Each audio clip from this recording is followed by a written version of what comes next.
to sponsor this with you, and as I would say at the beginning, as you said during your comments, $500 million I think is the minimum. I think it's closer probably to $1 billion just on this one idea. I yield the floor, Mr. President.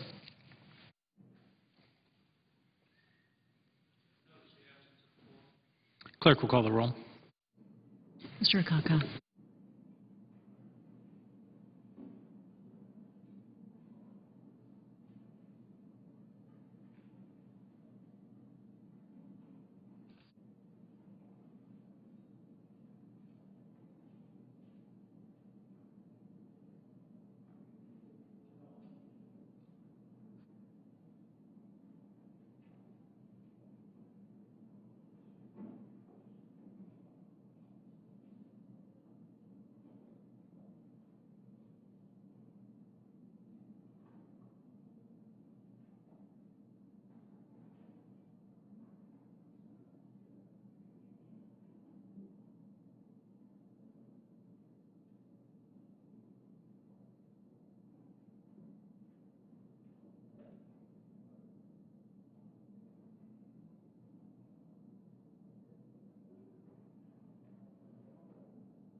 Go ahead.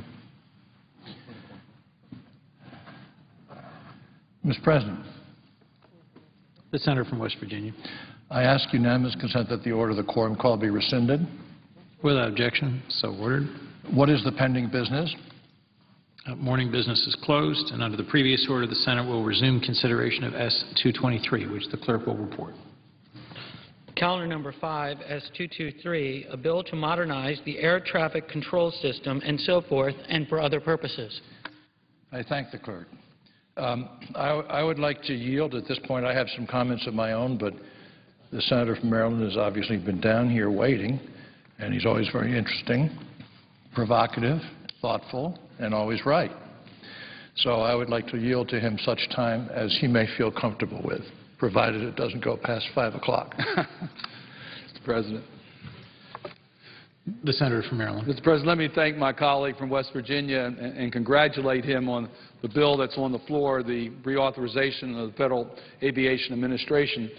It's a bill I think we all can be proud of, and I thank him for his long work. But I first would like to ask unanimous consent that the privileges of the floor be granted to Scott J. Glick, a Department of Justice detailee to the Senate Judiciary Committee during today's session. Without objection, so ordered. And, Mr. President, let me just comment. Mr. Glick will be leaving us soon, and he's been an invaluable resource for particularly the subcommittee that I chaired in the 111th Congress that dealt with terrorism and homeland security. And I just want to thank him for his dedicated work here in the United States Senate. It was extremely important, the work that we did, dealing with the espionage statute, dealing with terrorists generally, and I just want to thank him for his service. Mr. President, I rise today to speak on the legislation to reauthorize the Federal Aviation Administration. Our national economy is recovering from the worst economic recession in decades. Critical to getting our economy moving forward and getting Americans back to work is building an efficient and modern intermodal transportation system, and this bill will help us deal with that. I am pleased to see that this legislation, which is estimated to create 280,000 jobs in airports around the country, is one of the first orders of business in the 112th Congress. It demonstrates that this body is focused on job creation as well as improving our infrastructure, particularly as it relates to our nation's aviation system, to ensure that America is ready for business. The airline industry accounts for nearly 11 million U.S. jobs, $1.2 trillion in annual economic activity. This bill provides the airline industry the essential infrastructure it needs to succeed and remain strong and competitive in the global airline industry. Every day, the Federal Aviation Administration faces the daunting task of marshaling thousands of airliners and air travelers on those planes across the country, from airports to airfields, both large and small, located in every corner of our nation. These members of the federal workforce safely guide thousands of airplanes, serving tens of thousands of air travelers across America's skies every day. I applaud my colleague, Senator Rockefeller's dedication in getting this much-needed legislation to the floor of the Senate. I greatly appreciate his willingness in the last Congress to incorporate a provision of mine that is important to keeping small rural airports in Maryland and other parts of our country in operation. I look forward to working with him to continue to build upon the work that was done on this important bill as it moves forward. This bill is not just important to our big airports, it's important to all the airports in this country. There are many challenges facing the FAA and air travelers. This bill sets a clear path towards addressing these challenges, not the least of which is working to reduce the number of flight cancellations and the frequency of flight delays that can range anywhere from 10 minutes to 9 or more hours that air travelers have to experience. This bill will reduce delays by more than 20%, save passenger time, money, and reduce airline fuel consumption, making our country more energy secure and reducing harmful greenhouse gas emissions. While air travel remains safe and fast way to travel between distant destinations, the technology is readily available to make essential improvements to our nation's aviation infrastructure to make it even safer and faster. The bill authorization of the facility and equipment funding reinforces the FAA's commitment to overhaul the guidance system used to direct flights across the country. The deployment of next-gen flight guidance system will cut travel time and save energy by directing flights to take shorter routes and use less fuel. Domestic commercial flight routes follow the same terrestrial-based guidance air traffic control system that was put in place more than a half a century ago. The path planes follow between airports is not based on the shortest, most efficient routes, but instead based on the location of broadcasting points on the ground. Mr. President, that no longer makes any sense. It hasn't made sense for a while. We know that we now have a GPS system that could get our airplanes in a much more direct route, a faster route, saving time and saving energy. Just to give you one example, the flight from National Airport to Boston currently takes 537 miles, 1 hour and 15 minutes, and burns over 7,000 pounds of fuel. Using NextGen, that same flight will be 367 miles with a direct flight to Boston, taking less than an hour, burning less than 6,000 pounds of fuel. That's a savings of almost 1,500 pounds of fuel, saving expensive carbon-emitting intense jet fuel. These are significant savings that benefit the environment and the consumer. The Air Transport Association estimates that even a 6% fleet-wide reduction in fuel burn results in fuel savings of 1.16 billion gallons of jet fuel and emission savings of nearly 11 million metric tons, or 24 billion pounds of CO2. That's what we're talking about here, saving fuel, saving cost to our economy, and polluting much less. NextGen is essential to achieving these types of greenhouse gas emissions reductions from the aviation sector. NextGen is also critical to meeting future air travel demands and will go a long way to alleviating the actual air traffic that is responsible for much of the delays air passengers are experiencing while traveling. The Research, Engineering, and Development Fund is set to advance undergraduate and technical school programs for aircraft maintenance focusing on new technology, job training for pilots and air traffic controllers. This includes essential job training programs for next generation of air traffic controllers that will use next-gen systems to guide Air America's airline fleets. Mr. President, more jobs for the people of this country. Job training and education is an important part for America's workforce to advance into the well-paid and skilled jobs, and is essential for our nation's economic recovery. The Operation and Maintenance Airport Improvement Program and Facilities and Equipment Funding authorizations give the green light to hundreds of airports across the nation to advance pressing maintenance, facility, security, and new construction projects that will create thousands of jobs in the engineering, computer science, construction, and software development sectors, and much more. For example, at the Baltimore-Washington International Thurgood Marshall Airport in Anne Arundel County, Maryland, Maryland Department of Transportation has nearly $400 million ready in airport improvement programs that can be funded under this bill. This project will help improve our runway safety, tarmac capacity, and terminal efficiency at Maryland's largest airport. BWI Thurgood Marshall serves 21 million passengers in 2009 and was ranked first of the 140 international airports worldwide that serve 15 to 25 million passengers annually by the Airport Council International's Airport Service Quality Survey. We're proud of that, but we want to make sure that we can maintain that type of service at BWI. The reauthorization of these programs are critically important for us to maintain that edge. I appreciate the opportunity this bill gives me to show my support for Maryland's flagship airport and the 35 other commercial, municipal, regional, and general aviation airports across my state. I mentioned earlier my colleagues' willingness to work with me to incorporate an amendment to help small commercial airports. The program I am referring to is the Essential Air Service Program, which provides funding to keep the small yet critically important commercial airports serving rural communities viable. This program assures that rural communities are provided a minimal level of service to preserve their connections to the nation's airport transportation system. Western Maryland's Hagerstown Airport has benefited greatly from this program and has allowed the airport to secure service contracts with Cape Air to fly 4 daily flights from Hagerstown to Baltimore. Without Hagerstown's daily flights to BWI, Western Maryland residents, as well as people living in eastern West Virginia, southern Pennsylvania, would have to drive anywhere from 75 to more than 150 miles to get to the nearest airport for commercial service. There are many other rural communities where major commercial air passenger service is located at even greater distances, and the Essential Air Service helps alleviate the travel isolation of these communities. I am pleased that this bill addresses the needs of Hagerstown Airport and others like it. Another issue that is critical to success of Maryland airports that will surely come up during this debate is the changing of the slot or perimeter rules at Reagan National Airport. This is an issue that I care deeply about because it directly involves the economic viability of BWI Thurgood Marshall Airport and the surrounding airport. In the 111th Congress, the proposed changes to operations at National Airport were made by senators representing states well beyond the greater Washington region.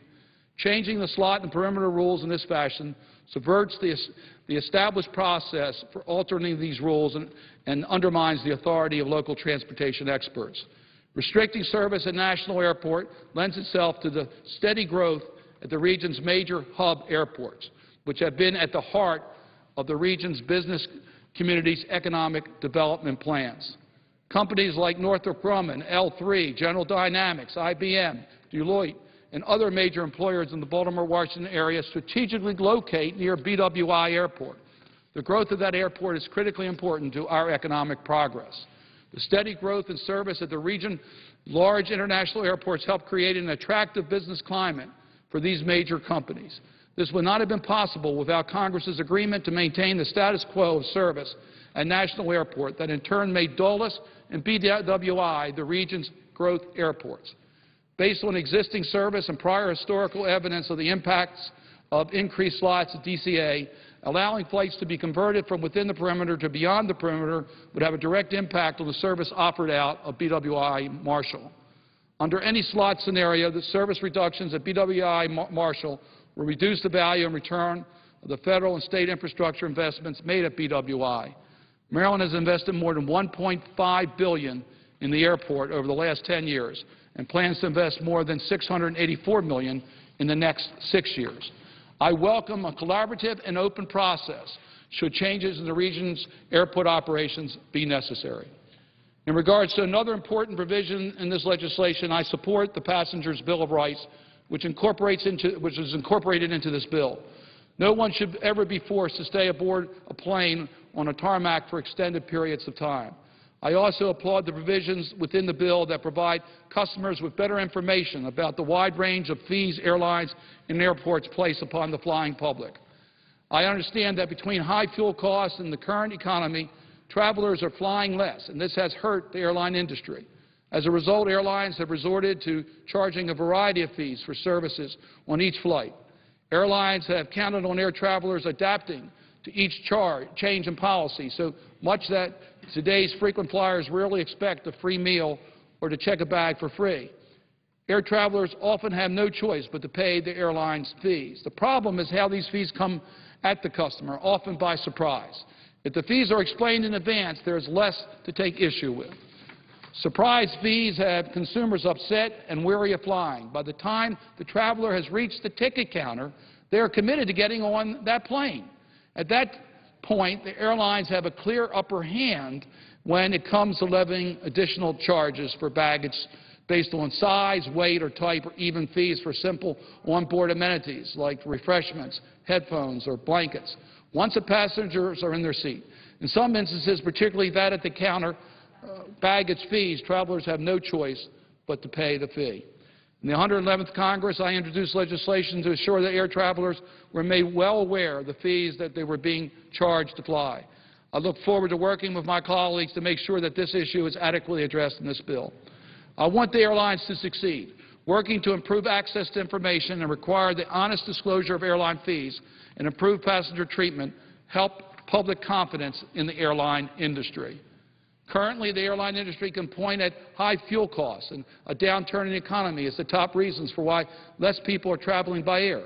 As the economy continues to improve and as more Americans find work, both business and leisure travel will begin to pick up. Whether travelers look to the skies or the ground to get to their destination will largely depend on the user's experience. The Passenger Bill of Rights goes a long way to improving the user's experience for air travelers.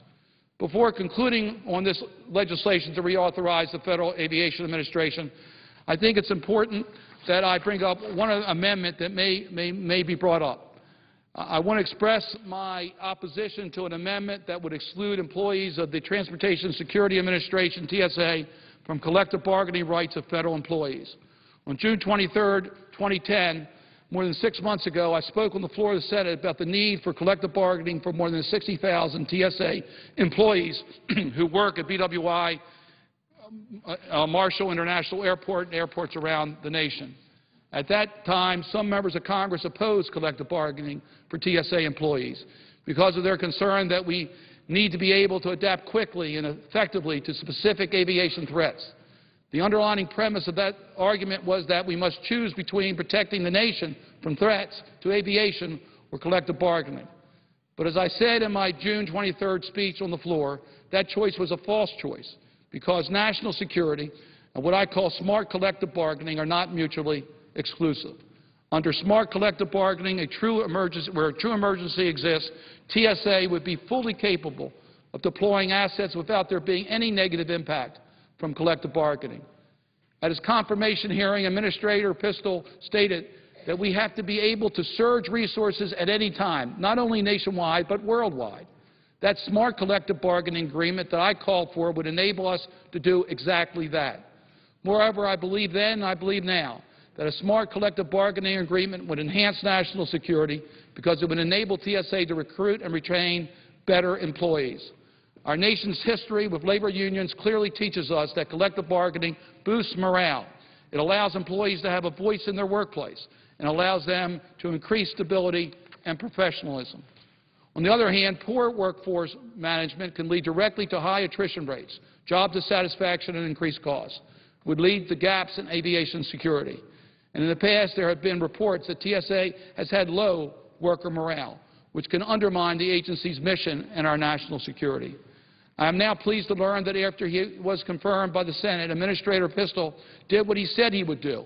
He studied the issue and gathered all the facts and information he could from stakeholders, including TSA employees, TSA management, union presidents, and a variety of present and former leaders and experts in law enforcement agencies and organizations. And this past Friday, on February the 4th, Administrator Pistole decided that the more than 60,000 TSA employees working at BWI International Airport and airports around the nation could vote on whether they want or don't want representation for a limited collective bargaining on non-security employment issues. Administrator Pistole's determination will provide a framework to protect TSA ability to respond to evolving threats while allowing TSA employees the right to join a union under clear definitions. This is a smart decision and can lead to the kind of solution that I was talking about 6 months ago. On issues of national security, we need to come together and reject the either-or. We need to be smart on national security, and this collective bargaining decision by Administrator Pistole is a smart decision. The fact of the matter is that the Department of Homeland Security, Customs and Border Patrol officers, some of whom work at the same airports as TSA employees, as well as employees at DHS, Federal Protective Service, and Capitol Police, all operate under collective bargaining agreements. As our late colleague Senator Kennedy noted in August of 2009, when he co-sponsored a collective bargaining rights bill for public sector officers, tomorrow morning thousands of state and local public safety officers, police officers and firefighters will wake up and go to work to protect us. They will put their lives on the line responding to emergencies, policing our neighborhoods and protecting us in Maryland and communities all across the nation. These dedicated public servants will patrol our streets and run into burning buildings to keep us safe. And no one believes for a moment that we are less safe because they have secured collective bargaining rights. And if opponents of the Administrator Pistole's decision want to invoke 9/11 to support their views, they will soon discover the legacy of 9/11 shows very clearly that national security will not be compromised by smart collective bargaining. Before 9/11, New York Port Authority police worked 8-hour days, 4 days on, 2 days off.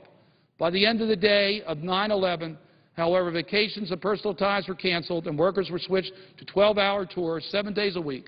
Indeed, schedules did not return to normal for 3 years. The union did not file a grievance, and everyone recognized it was a real crisis.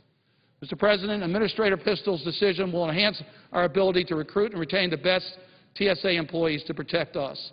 It will also lead to conditions that will improve our ability to recruit and retain the best employees, like the countless number of American heroes who work every day to protect us and keep us safe under collective bargaining agreements. In concluding, I just also want to acknowledge in the reauthorization of the FAA bill, I want to acknowledge the thousands of hardworking government workers, pilots, flight attendants, and other members of our nation's flight crew. Without their service, air travel would not be possible. I'm pleased that several of the labor unions that represent so many hardworking Americans in the aviation industry support this bill. I also note the important worker safety provisions this legislation provides workers in the aviation industry. Congress has passed 17 short-term extensions of this authorization.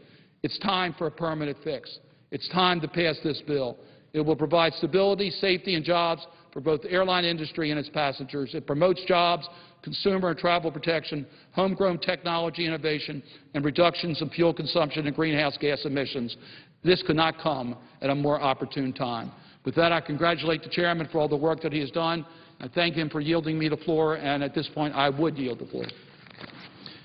I thank the good senator from Maryland for his remarks. Mr. President, I'd just like to, and I'm sure that, as I call her, my vice chair, Senator Hutchinson, will have some remarks she wants to make, simply to sort of catch us up to where we are.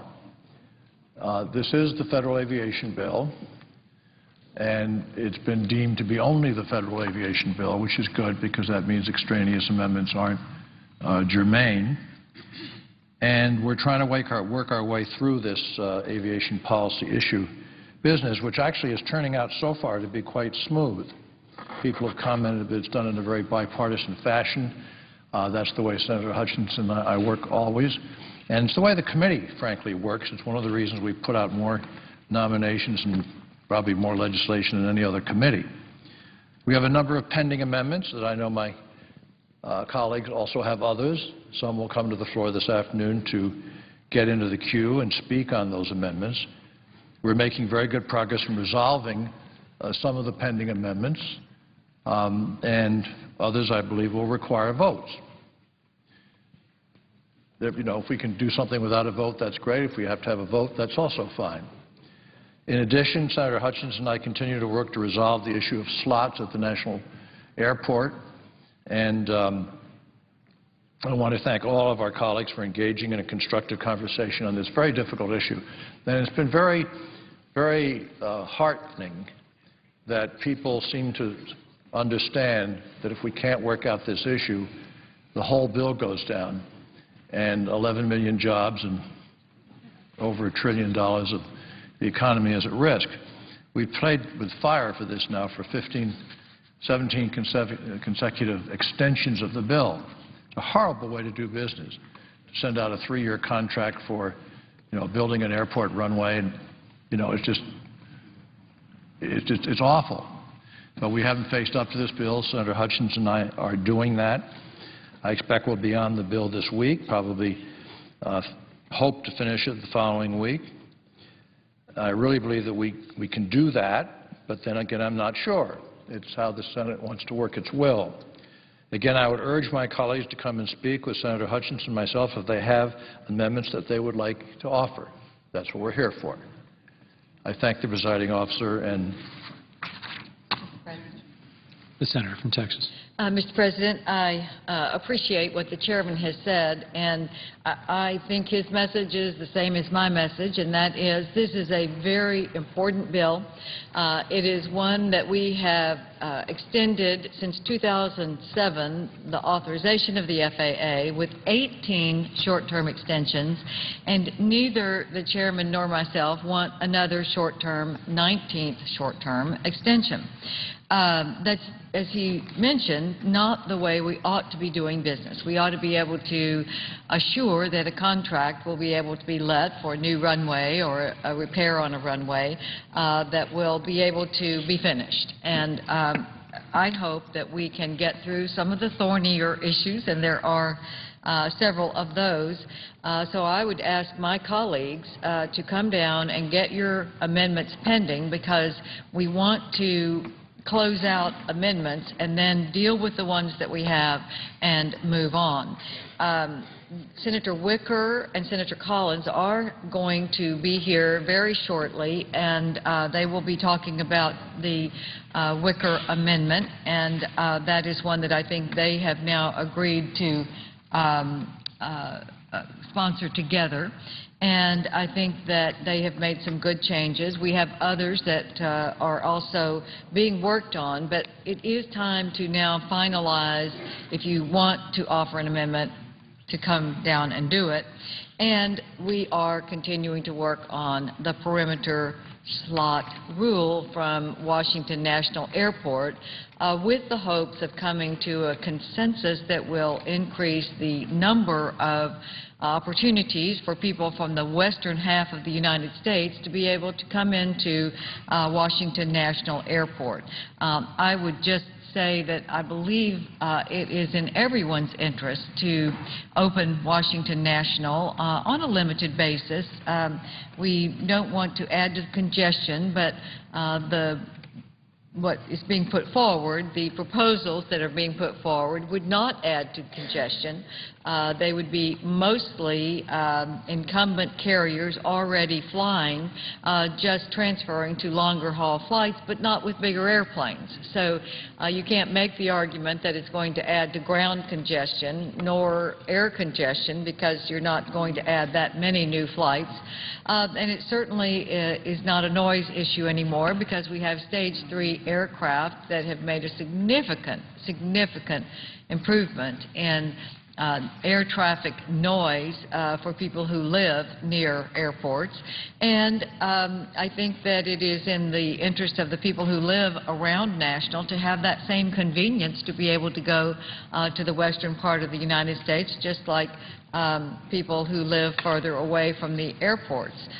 So I think that we are working through this. We need to come up with something that everyone would say is a fair compromise, and I hope that we can do that.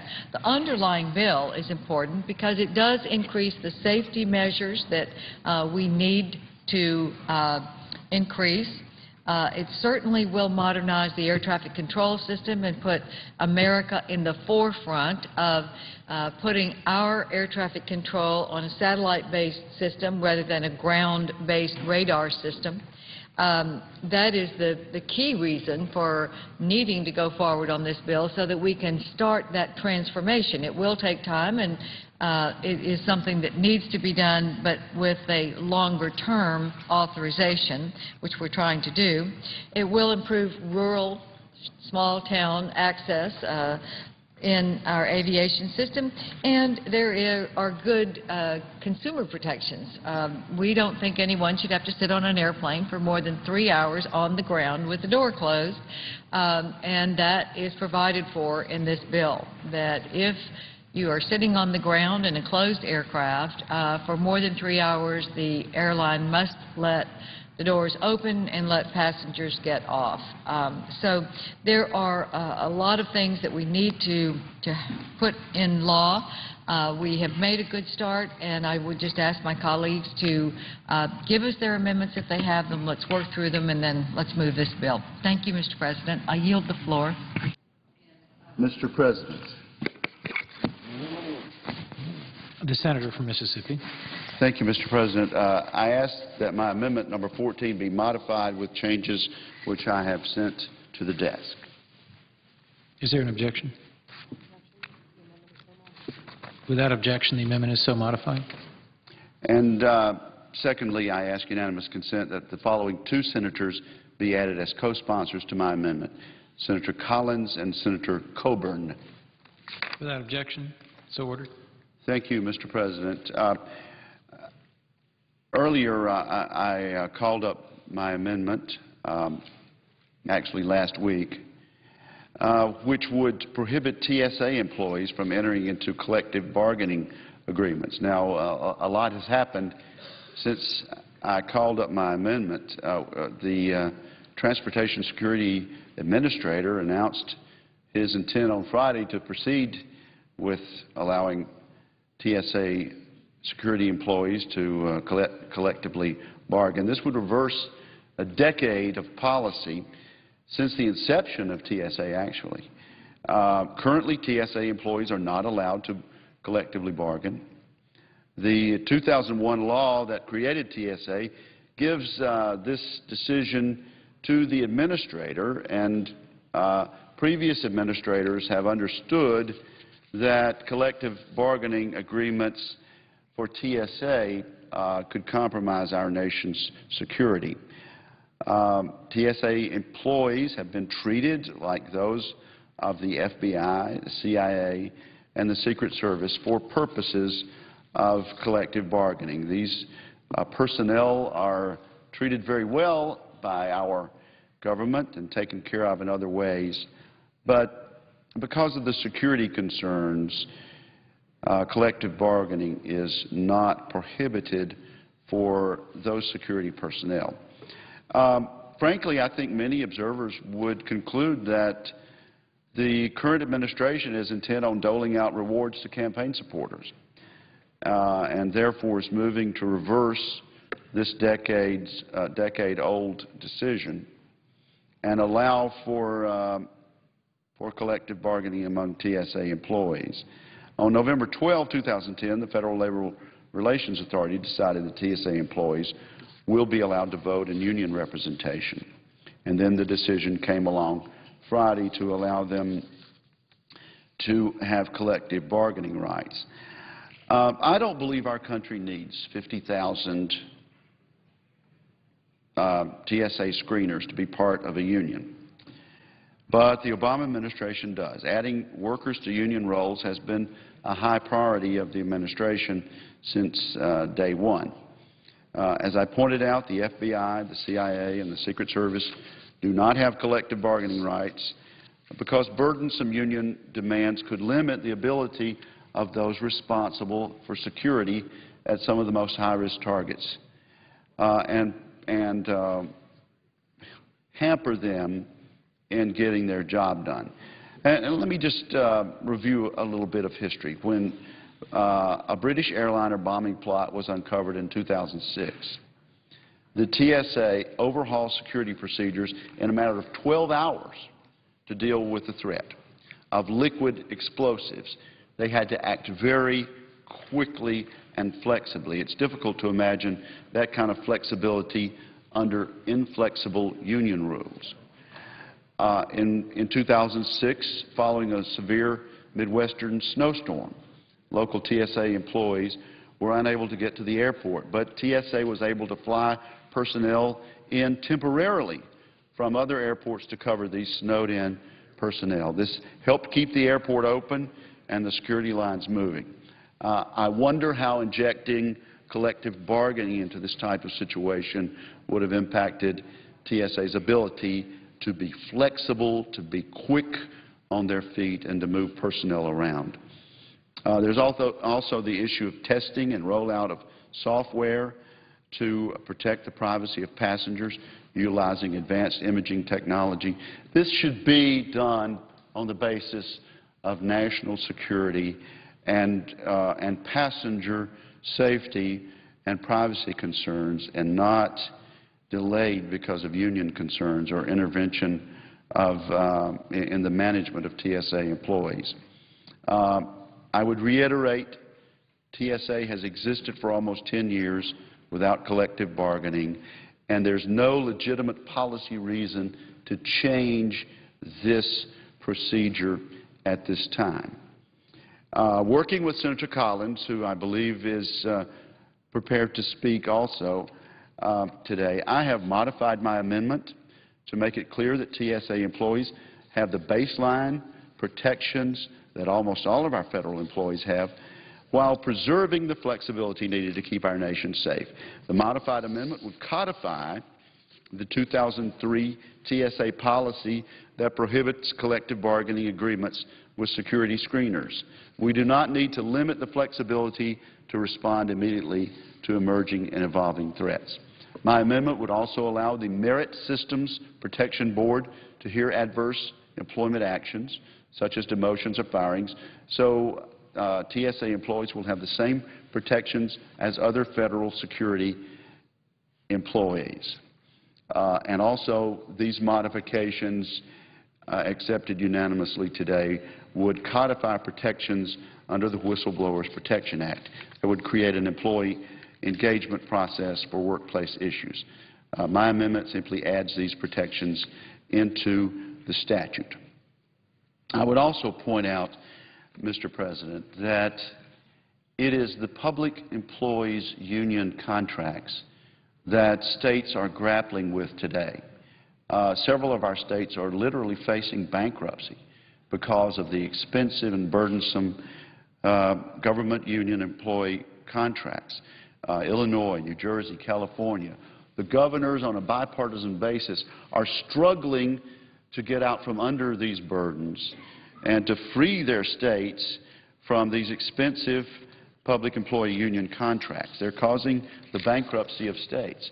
Now, in the United States government, we have the ability to deficit spend, and that's quite a problem. We'll spend $1.5 trillion this fiscal year that we don't have, and the American public is demanding that we do something about it. It is unimaginable to me that under those circumstances, the Obama administration is taking action which can only make TSA more expensive and make dealing with our employees there more costly and add to the debt. I don't see any way around it. As states and localities are moving in one direction, here comes the Obama administration and swimming upstream on this issue, proposing to add to the public employee union collective bargaining regime some 40 to 50,000 additional Americans. I don't see how we can afford that. I don't see how it helps security or helps our nation to adopt some more burdensome requirements, and I don't see how it helps national security. So I would urge my colleagues to vote in favor of Wicker Amendment number 14. That vote may occur as early as tomorrow morning, but I would urge the option of this. This is an issue that is not going to go away. It's going to be taken up in the other body. We're going to be following this issue, and it's something that I think Americans feel strongly about. So at this point, I would urge the adoption of my amendment, and I yield the floor. President. The senator from Maine. Mr. President, first let me thank my colleague and friend from Mississippi for working with me over the past few days to modify the amendment that he originally proposed. I very much appreciated his willingness to sit down and talk about the amendment, and I'm pleased to co-sponsor Senator Wicker's modified amendment, which provides additional workforce protections for transportation security officers while ensuring the management flexibility that is absolutely vital to the operational efficiency of the TSA and to the security of the American people. Our amendment would provide additional employment protections to TSA employees while preserving the agency's ability to respond quickly and effectively to security and operational challenges. Mr. President, through our committee's work on Homeland Security, I have become convinced that the ability for TSA to respond quickly and effectively to changing conditions, to emerging threats, to new intelligence, to impending crises, even to dramatic weather such as blizzards and hurricanes, is essential. From the intelligence community to our first responders, the key to an effective response is flexibility, the ability to put assets and personnel where they are needed, when they are needed, with a minimum of bureaucracy. The TSA is charged with a great responsibility. In order to accomplish its critical national security mission, the Aviation and Transportation Security Act provided the TSA administrator with certain workforce flexibilities. These flexibilities allow the administrator to shift resources and to implement new procedures whenever needed, daily, even hourly in some cases, in response to emergencies, canceled flights, changing circumstances, threats to our security. This authority has enabled TSA to make the best and fullest use of its highly trained and dedicated workforce. Mr. President, I want to point out that this debate is not just theoretical. We're not talking about having some theoretical flexibility. We have already seen the benefits of this flexibility. We've seen exactly why it is necessary. Let me give you a couple of examples.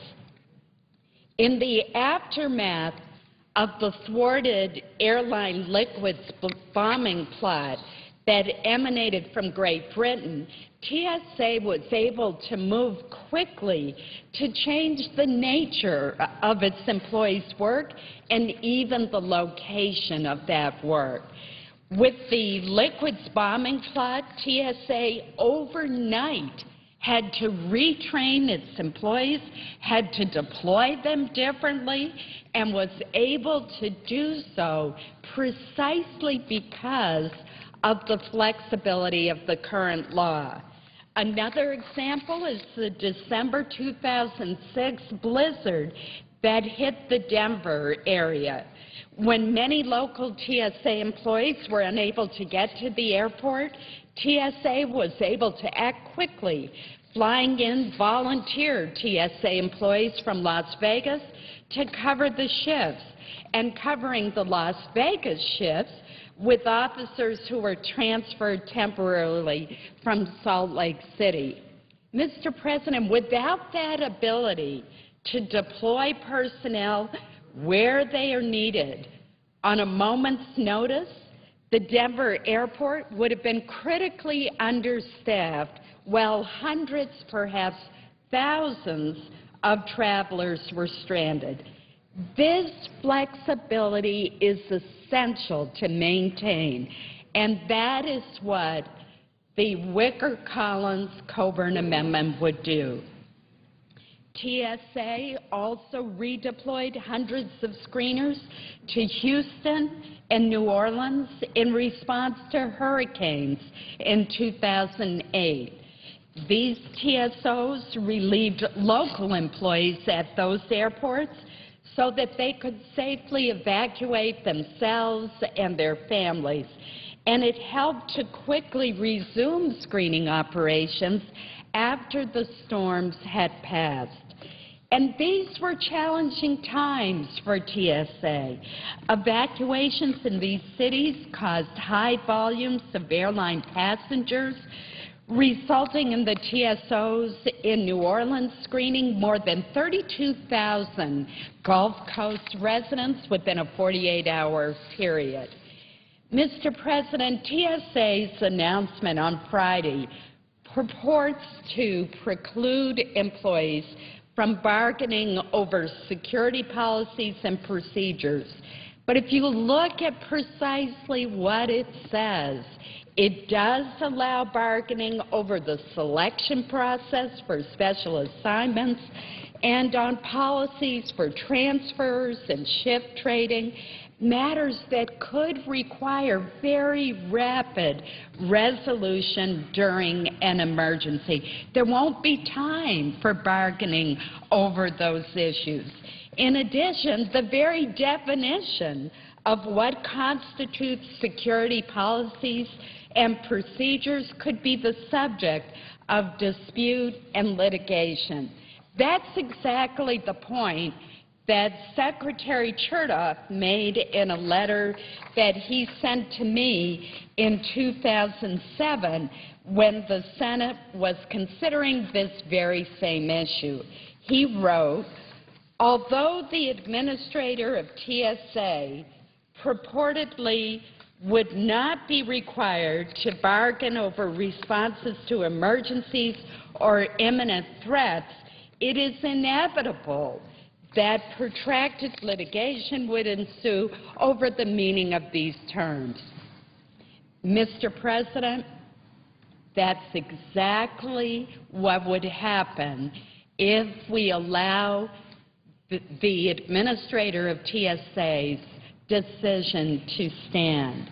Instead of drastically changing the TSA personnel system in a way that would interfere with TSA's ability to carry out its mission, there is an alternative.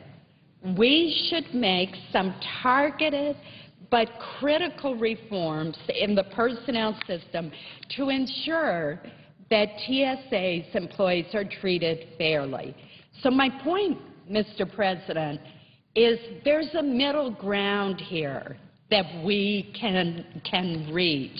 And that's what the modified amendment does.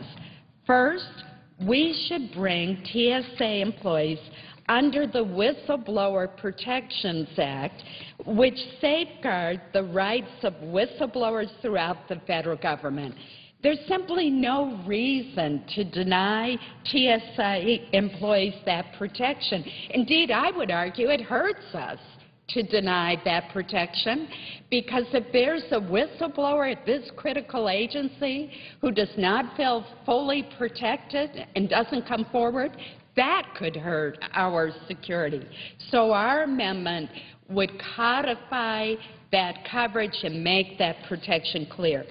Second, we should make clear that TSA members do have the right to join a union. That's a different issue from collective bargaining. Some of them have chosen to be represented by a union now. Many have not chosen to be. But they should have that choice. That allows, for example, for them to get representation by a union if there's an adverse employment action. So our amendment specifically provides that we are not depriving employees of that choice.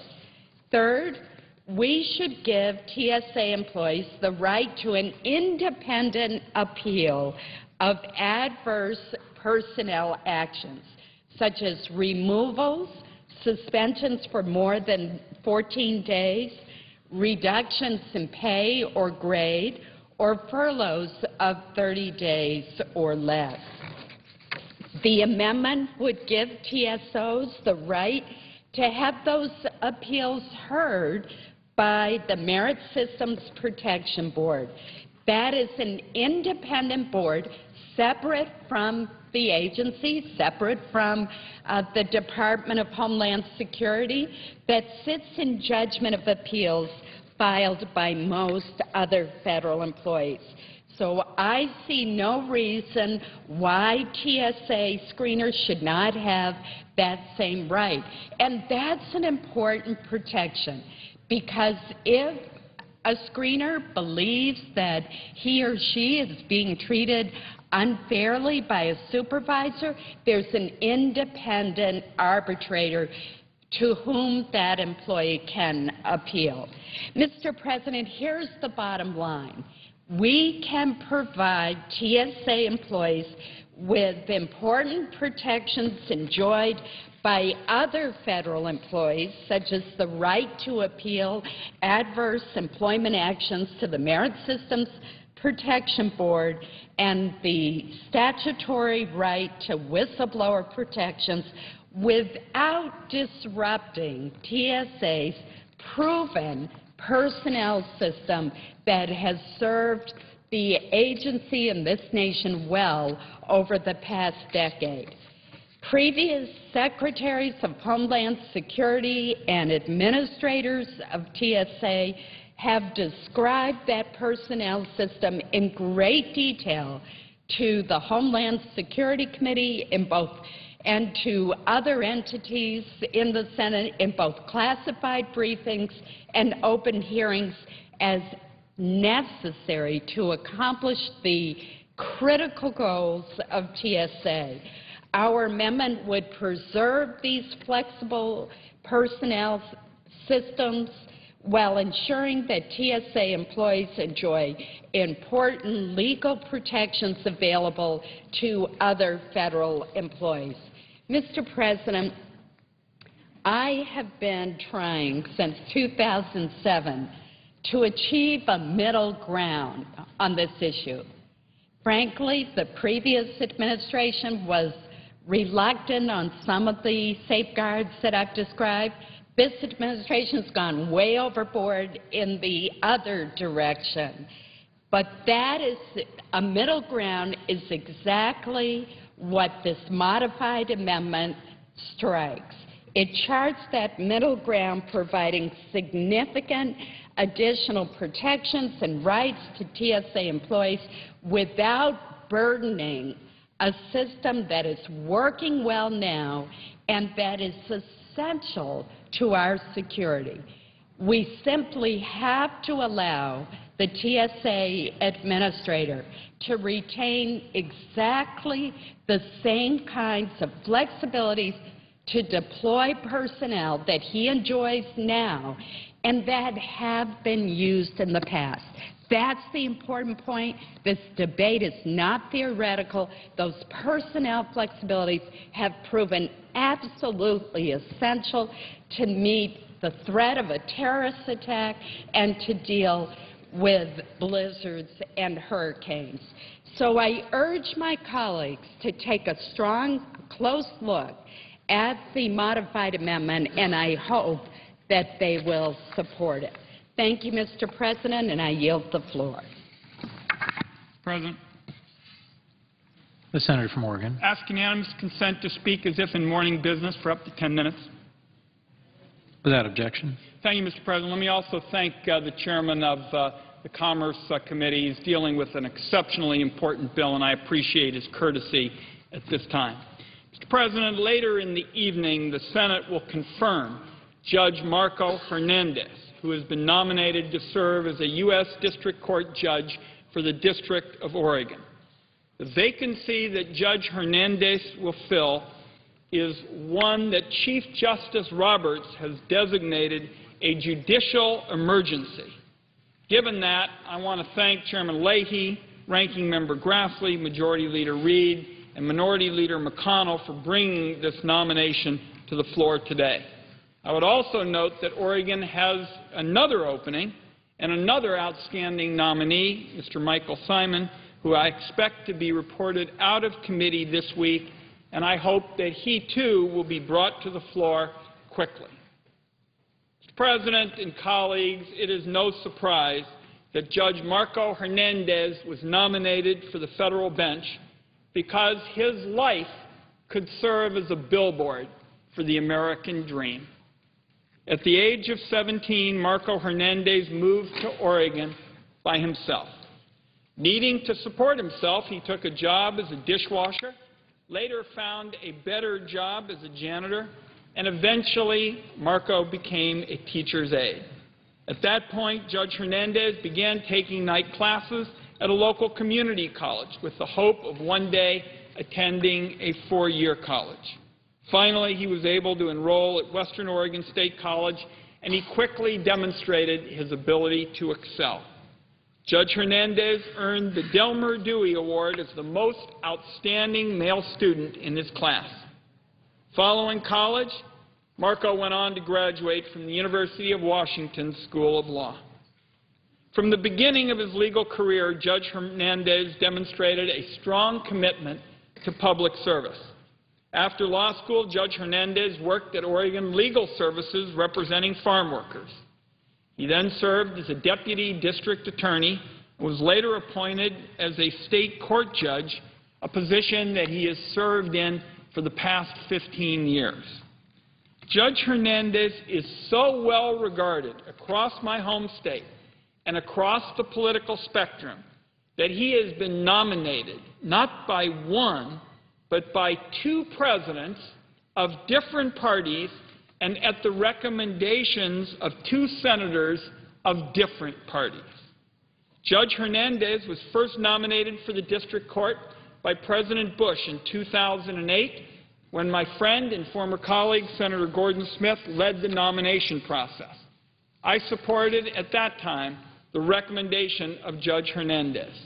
Unfortunately, the 110th Congress was unable to act upon his nomination before adjourning. In the 111th Congress, I recommended Judge Hernandez's nomination to President Obama. And I'm very pleased that Senator Merkley, who has joined me here in the United States Senate, has been a strong supporter of Judge Hernandez as well. And I was very pleased when President Obama announced that he, too, like President Bush, thought it was important for Judge Hernandez to serve on the federal bench.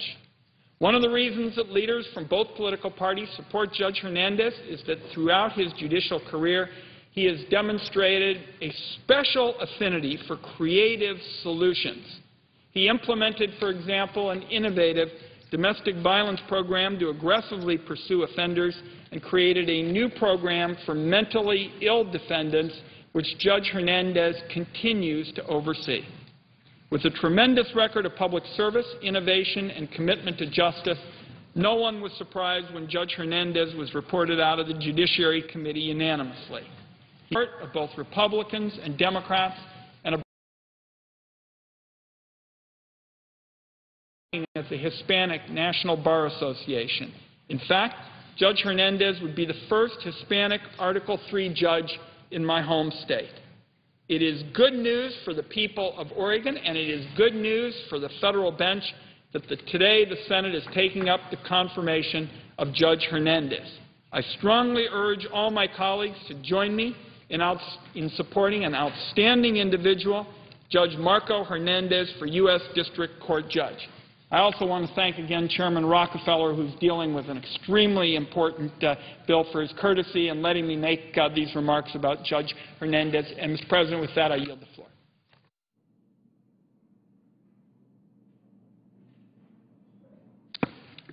The Senator from Arizona. Mr. President, I ask unanimous consent to set aside the pending business and call up my amendment number 4. Without objection. The clerk may report the amendment. The Senator